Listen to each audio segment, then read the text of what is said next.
It was a Sunday afternoon filled with sunshine, the kind that warms your skin without being too harsh. The park was buzzing with life children, laughing near the swings, dogs tugging at their leashes, and parents sipping coffee on benches, keeping a watchful eye. Olivia and her husband, Daniel, arrived with their 1-year-old son, Noah, cradled in his mother's arms. They had no plans except to relax under the trees and let Noah enjoy his first real taste of spring. Olivia laid out a checkered blanket under a shady oak tree while Daniel unpacked their small picnic basket. Noah, curious and energetic as ever, was already bouncing in Olivia's lap, eager to explore. The moment felt ordinary in the best way, simple, slow, and full of love. Then something unusual caught Olivia's attention.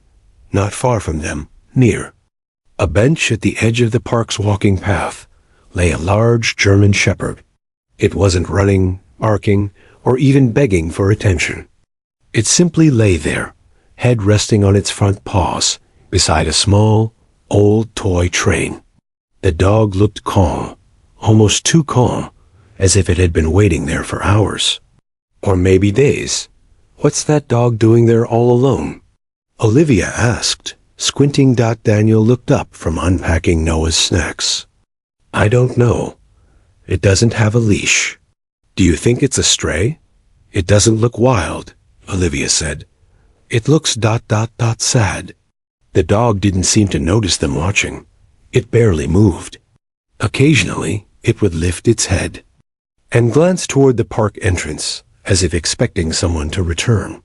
Then it would lower its head back down beside the toy train and resume its quiet vigil. Other people walked by, some slowing to look, others steering their kids away. But the shepherd never barked, never growled. It just stayed still, like a statue with a broken heart. Olivia couldn't look away. It's like it's guarding that train. Daniel followed her gaze. Maybe it belonged to someone. Noah was too young to understand what his parents were noticing. His little world was all colors, shapes, and sounds. But something about the dog seemed to catch his attention too. He stopped playing with his toy elephant and stared at the shepherd with wide eyes. Then, without warning, he started crawling off the blanket straight toward the dog. Olivia gasped. Noah! She reached to stop him, but he was already halfway across the grass, his tiny hands pulling him forward. A couple nearby also noticed and stood up, watching with concern. Daniel moved quickly, but he hesitated before grabbing Noah. Something about the way the dog looked at the crawling baby made him pause.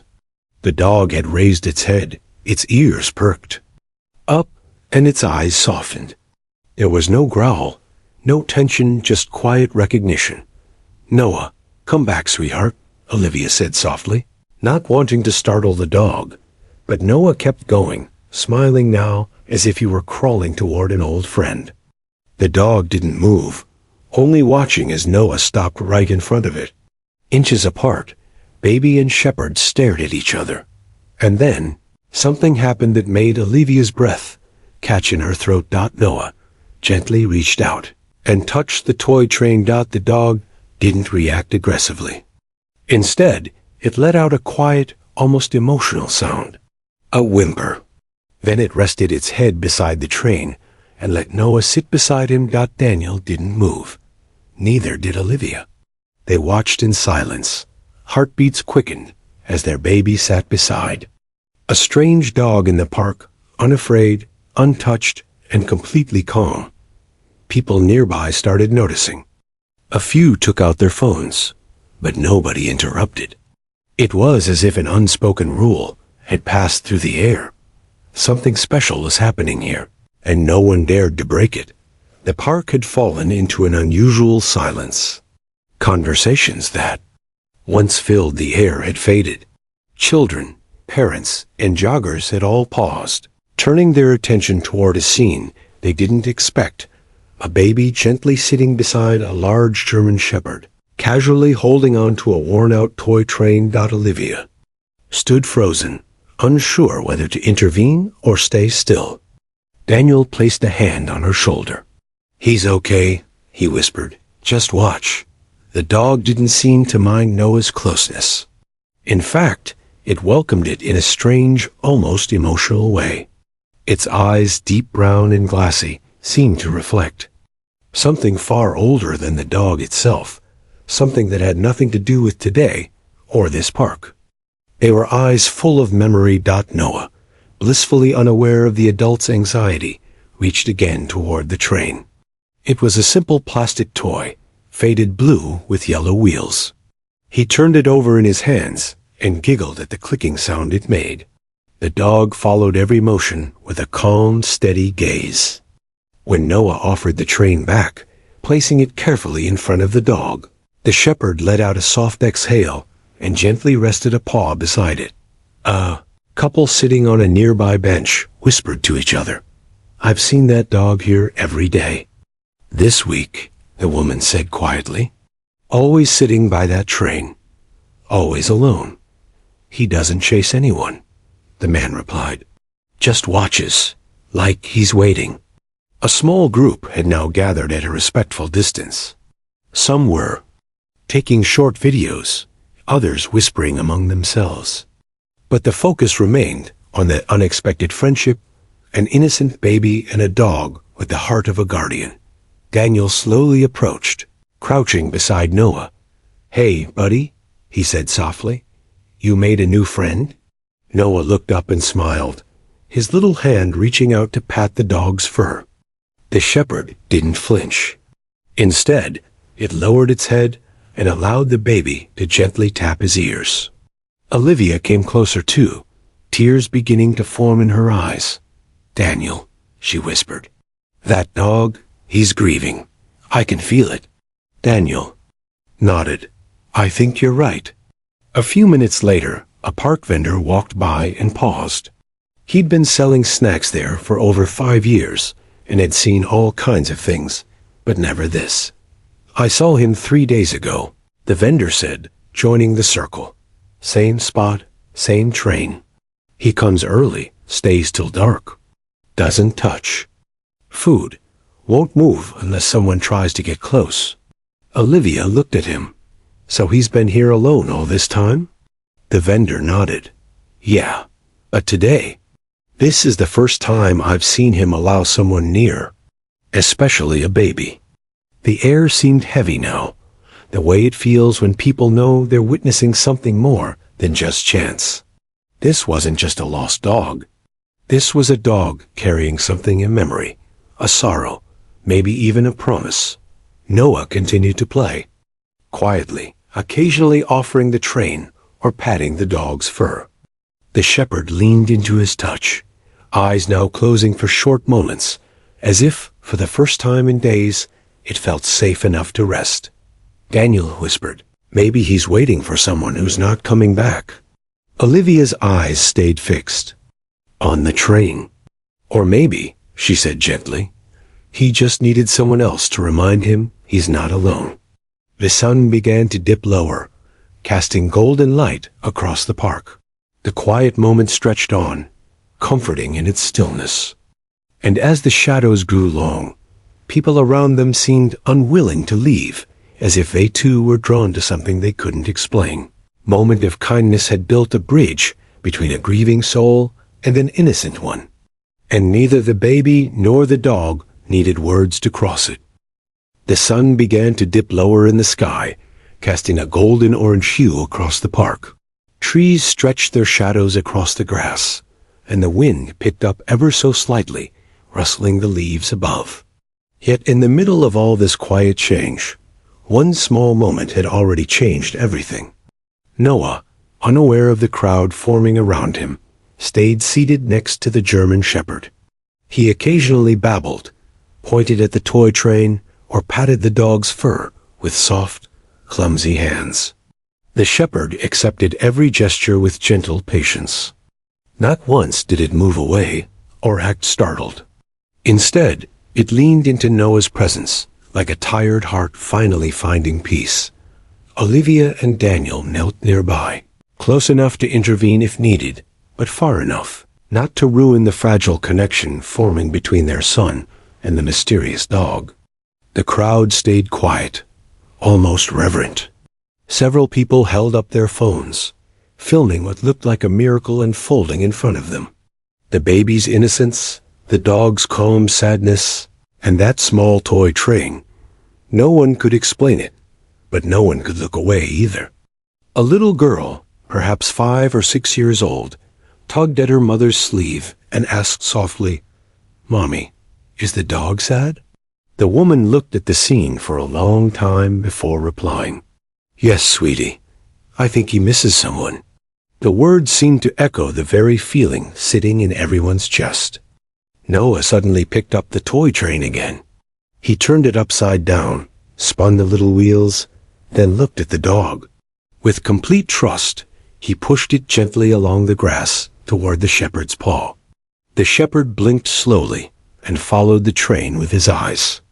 Then, with surprising care, he placed one paw lightly on the toy as if claiming it again, as if saying, "I remember." The moment was simple, but it struck everyone like thunder. Daniel pulled out his phone and took a photo, not to post, but to remember. "This feels like it's not just a moment," he whispered to Olivia. "It's something bigger." Olivia nodded. "It's like Noah knows, like he understands more than we do." That was the strange thing. Noah wasn't just playing. He wasn't being silly or curious. He was calm, present, connected. For a child barely a year old, he was acting more gently and with more empathy than many adults would. Then, as if on instinct, Noah leaned forward and rested his small forehead against the dog's head. The crowd gasped. The shepherd closed its eyes and let out a deep breath, like an old man finally releasing a burden too heavy to carry alone. It didn't move. It didn't resist. It simply let the baby stay there for a few seconds, forehead to fur, heart to heart. A teenage boy in the crowd lowered his phone and wiped his eye. "That's beautiful," he whispered. Just then, a woman who had been standing quietly at the back of the crowd stepped forward. She wore a faded blue jacket and carried a reusable shopping bag. Her voice was low but clear. "I think I know who that dog is." Everyone turned to her. Olivia stood up slowly. "You've seen him before?" The woman nodded, eyes filled with emotion. "He used to walk by my street with a little boy. Every afternoon. The boy always had that same train with him. The dog never left his side." Olivia's heart sank. "What happened to the boy?" The woman hesitated. "I don't know. But I stopped seeing them a few weeks ago. Then one day, just the dog walked by carrying that train in his mouth." A chill went through the crowd. The shepherd hadn't just wandered here. He had a purpose. And somehow, in a way no one could explain, baby Noah had stepped into that purpose like he was meant to. Asterisk, the woman's words hung in the air like mist, quiet and heavy. People exchanged glances, unsure how to react. There was no doubt now the German shepherd wasn't just a stray. He belonged to someone, and the toy train he kept beside him wasn't just a random object. It was a memory, a connection, piece of someone who was no longer there. Olivia gently picked up Noah, who squirmed a little, but didn't protest. His eyes still watched the dog, curious and calm. The shepherd remained beside the train, head slightly lowered, eyes tired but peaceful. Daniel looked at the woman in the blue jacket. "Do you remember the boy's name, or the house they came from?" She shook her head. "I only saw them at a distance. But the way they walked, it was always the same time, same path. The boy held that train like it was the most important thing in the world. And the dog, he never took his eyes off him." There was silence again. Not the awkward kind, but the respectful kind that comes when strangers feel something sacred has been revealed. An older man, who had quietly been standing with a walking stick, spoke next. "That dog's heart is broken," he said softly. "But today, that baby gave him something back. Olivia felt tears rising in her eyes again. She looked down at Noah, who was now resting his head on her shoulder, a little sleepy but still watching the shepherd. "Should we call animal services?" someone asked from the back of the crowd. Daniel turned to Olivia. "What do you think?" She hesitated. "Not yet. Let's give him a little more time."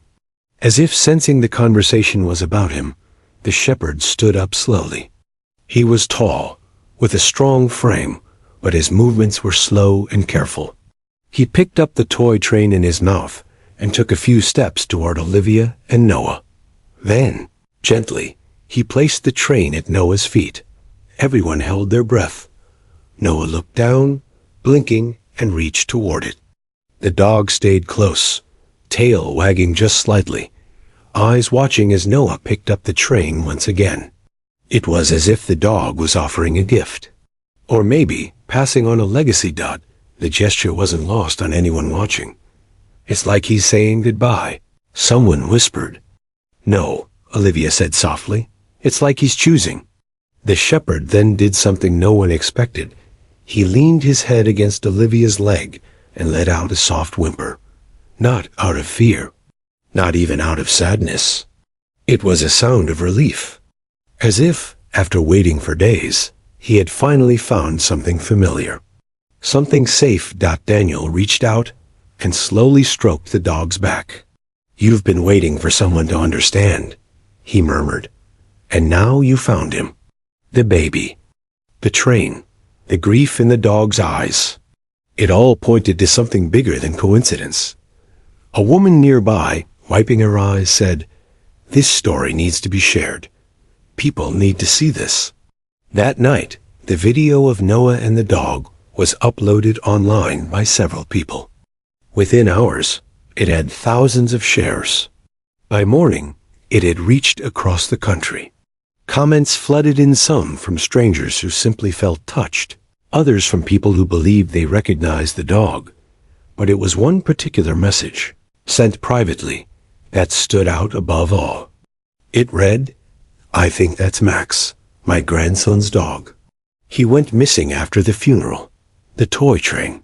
That was my grandson's favorite. Please tell me where he is."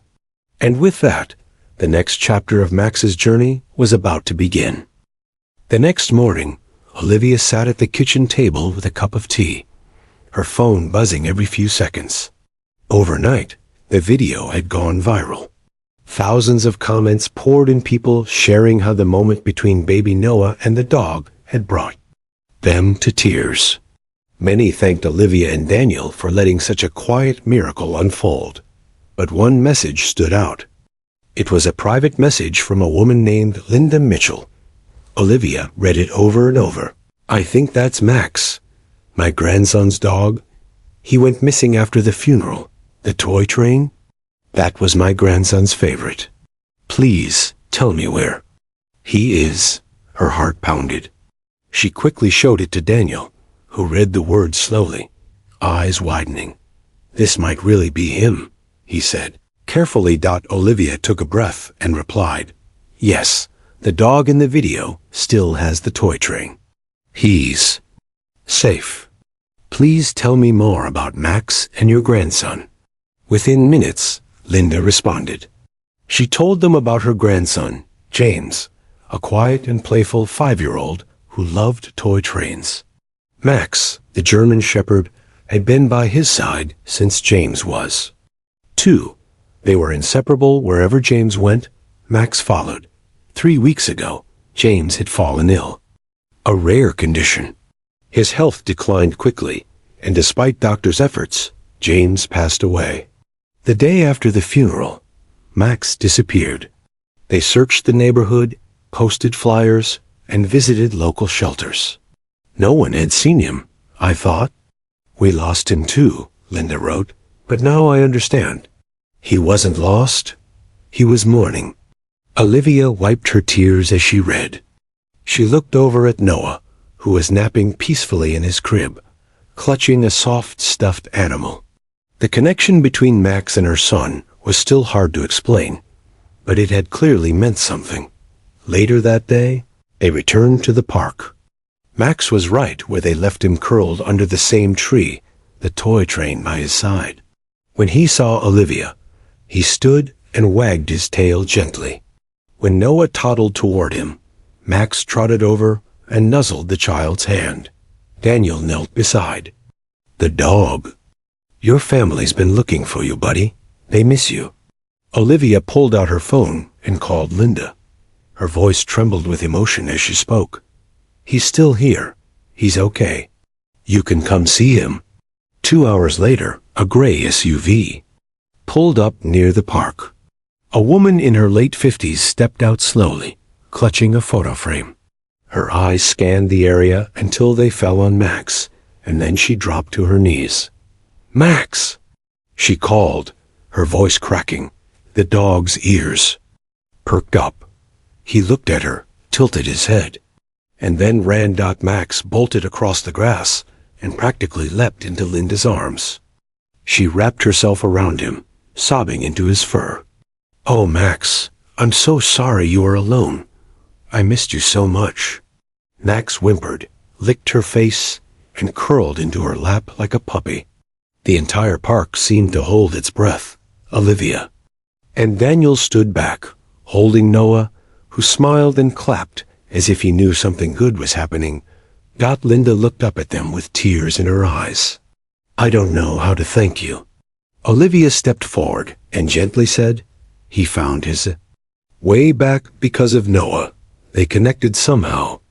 I think your grandson would have loved that." Linda held the photo frame up. It showed a picture of James sitting on the grass, holding the same blue toy train, with Max beside him. Daniel stared at the image. "It's the same train." Linda nodded. "Max carried it within the day James passed. I never saw it again until now." And with that, the truth was clear. Max had returned not just to the park, but to the memory of someone he loved. And somehow, a little boy he'd never met helped guide him back. The park felt different. Now. Max had returned home, not to a house or a backyard, but to a feeling, to a memory, to people who still carried love for the boy he had lost. Linda sat with Max in the grass, softly brushing her fingers through his fur. She had been talking to him in a quiet voice for nearly 10 minutes.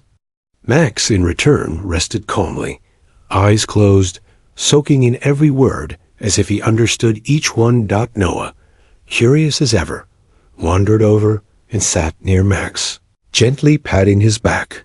Olivia stayed close, but didn't interrupt.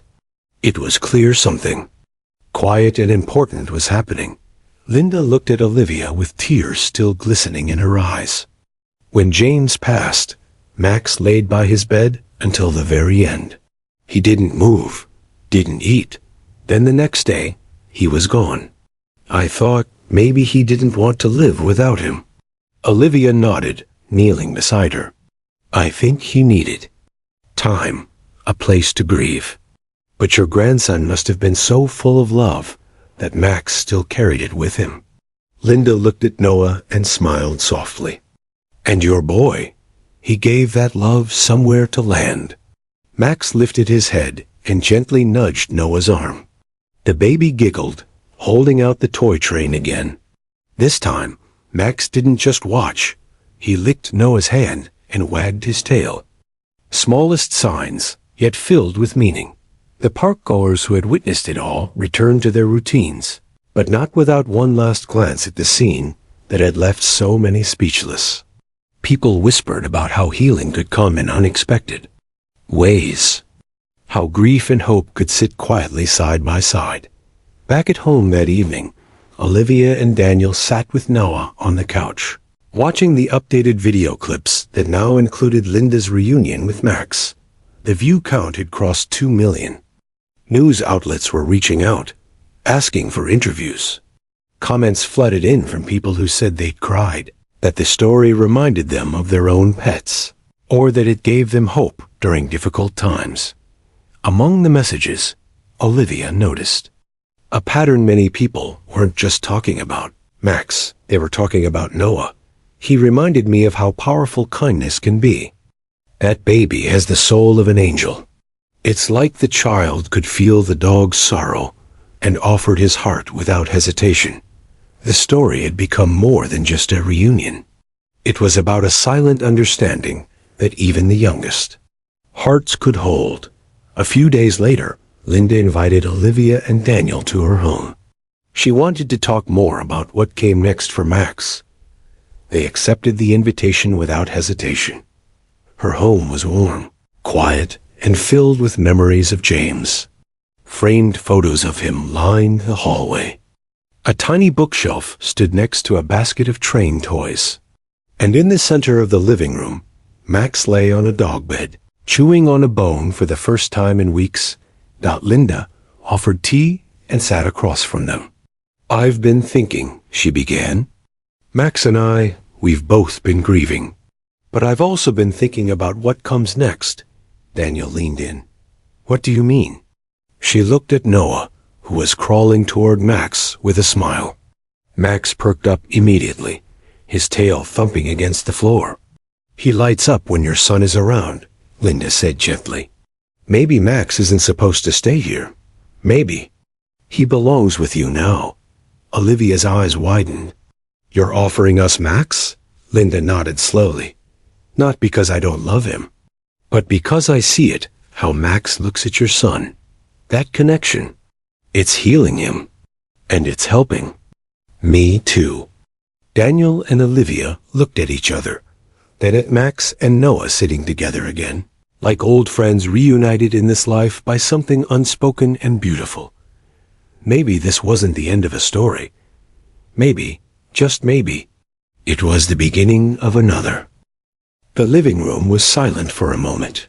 The kind of silence that comes after something important has been said, where the heart speaks louder than words.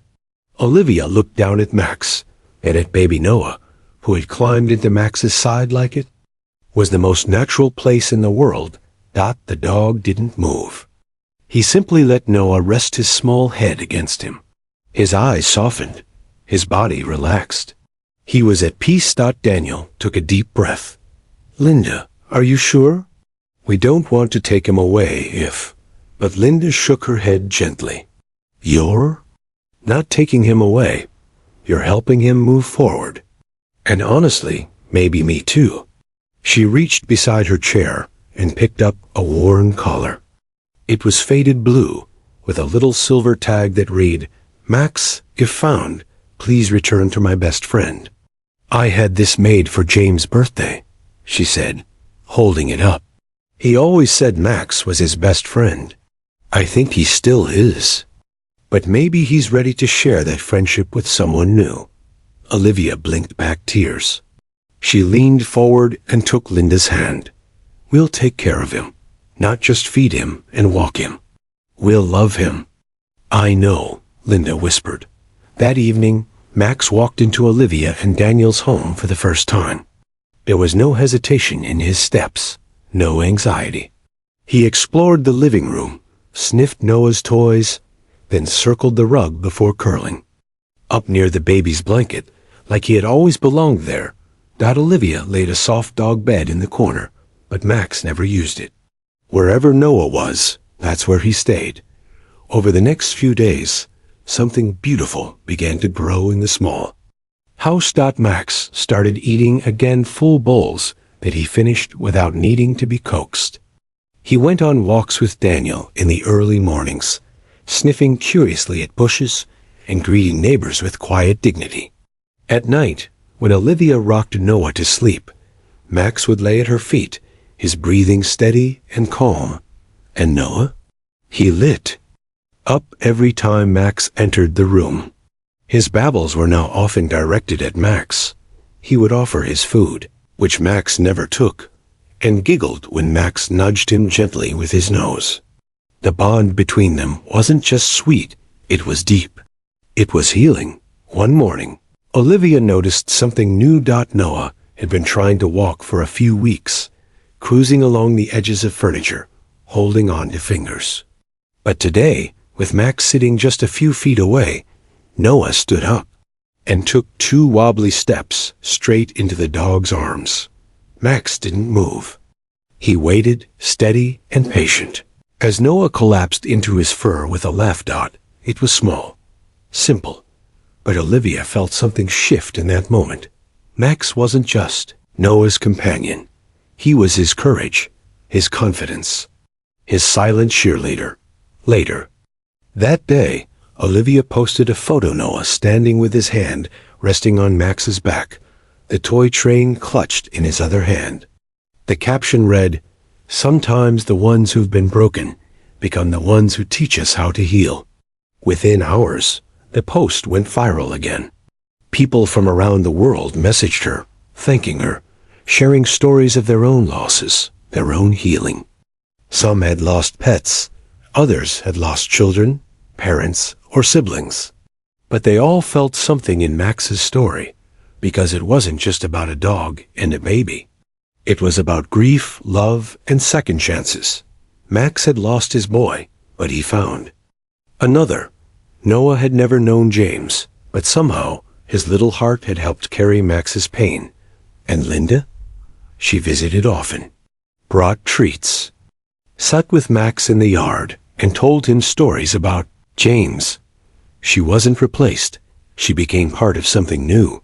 Together, they weren't filling the hole that James left. They were building something beside it, something that looked a lot like love. 1 year later, the tree in the park where Max had first been found still stood tall, quiet and watchful. Beneath it, flowers bloomed gently placed there, now and then by strangers who had followed the story online. Some came from far away, just to see the spot where a grieving dog met a baby boy, and a toy train turned into a symbol of something greater than anyone expected. Max's story had never really faded. Every few months, people rediscovered the video. Each time it went viral again, more hearts were touched. More people wrote messages. Some sent letters. A few sent artwork drawings of Max and Noah together, side by side. Olivia, Daniel, and Linda never imagined their lives would become part of something so widespread. But they welcomed it. They answered messages.